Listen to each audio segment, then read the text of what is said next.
નમસ્કાર. બોટાદમાં વર્ષોથી ચાલી રહેલી ટ્રાફિક સમસ્યા હવે ગંભીર બની.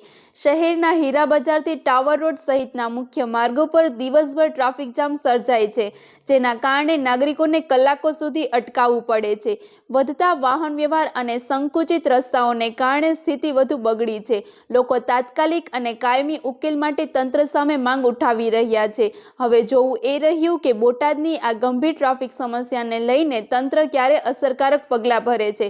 વધુ સમાચાર માટે જોડાયેલા રહો આરપી ગુજરાત ન્યૂઝ રાજકોટ. નવગણ આલગોતર. અગનભાઈ, બોટાદમાં ટ્રાફિકની સમસ્યા શું કહેજો? આમ ગણો તો જ્યારથી જિલ્લાનું બિરુદ બોટાદને આપ્યું છે ને ત્યારથી ટ્રાફિક સમસ્યા માથાના દુખાવા સમાન છે.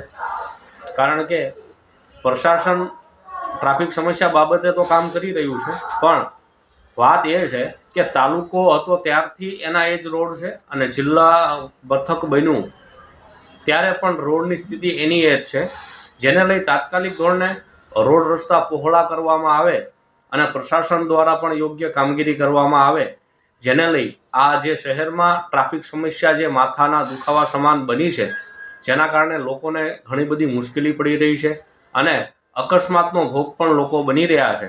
તો તાત્કાલિક ધોરણે પ્રશાસન દ્વારા ટ્રાફિક સમસ્યાને હલને લઈ કોઈ નવા આયોજનો સાથે રોડ ઉપર ઉતરીને કામગીરી કરવામાં આવે. સાથોસાથ રોડ રસ્તાની જે સ્થિતિ છે એને વધુ પહોળા રોડ રસ્તા બનાવવામાં આવે તેવી અમે અને બોટાદની જનતા માંગ કરી રહ્યા છીએ. કેવા એરિયામાં ટ્રાફિક વધારે થાય છે? આમ ગણો તો મુખ્ય બે જ રોડ છે, પાળિયાદ રોડ અને સ્ટેશન રોડ. આ રોડ ઉપર વધુમાં વધુ ટ્રાફિક સમસ્યા થતી હોય છે, જેમાં ટાવર રોડ એ ગામનો હાર્દ સમાન રોડ છે, જ્યાં આજુબાજુના ગામમાંથી લોકો ખરીદી કરવા માટે આવે છે, જેને લઈ વધુ ગીચ અને વાહનો વધુ પ્રમાણમાં આવતા હોય છે.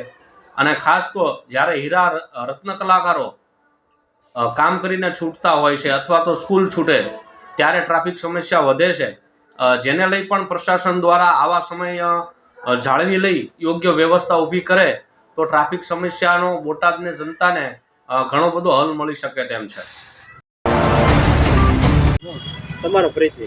મારું નામ બળદેવભાઈ પરમાર. બોટાદમાં ટ્રાફિકની સમસ્યા શું કહે છે? ટ્રાફિકને લઈને હમણાંથી ઘણા સમયથી જ્યારથી બોટાદમાં ડિવાઈડર ચાલુ થઈ છે ત્યારથી બોટાદની ટ્રાફિકની સમસ્યા વધતી જાય છે. બીજું, સ્કૂલોના જે રસ્તાઓ છે, બાળકો એટલી પરેશાની ભોગવે છે અને આવતા જતા વાહનો ખૂબ પરેશાની ભોગવે છે.